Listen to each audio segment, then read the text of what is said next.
গেছিলাম বিশালে, আর ওখান থেকে আমি এক ব্যাগ শপিং করেছি। তো চলো তোমাদেরকে দেখাই আমি কি কি কিনেছি।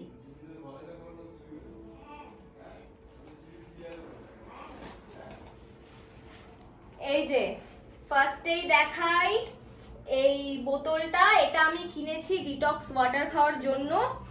আর তারপরে কিনেছি হচ্ছে এই পাপোশটা, এটা আমি ঘরে রাখবো খাটের সামনে। আর এই যে এটা কিনেছি, এটাকে কি বলে জানো? লেমন কি একটা স্কুইজার নাকি হ্যাঁ, কিছু একটা ওরকমই বলে। কিছু একটা বলে, যাই হোক এটা একটা কিনেছি। আর হচ্ছে হয়ে গেল।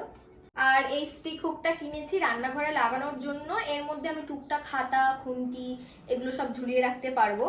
আর এই যে এই দুখানা ট্রে কিনেছি, একটা আমাদের বাড়ির জন্য আর একটা সন্দীপদের বাড়ির জন্য। তো এখন আমি রেডি হয়ে গেছি, এখন যাব সন্দীপদের বাড়িতে ওর মাকে ট্রেটা দিতে।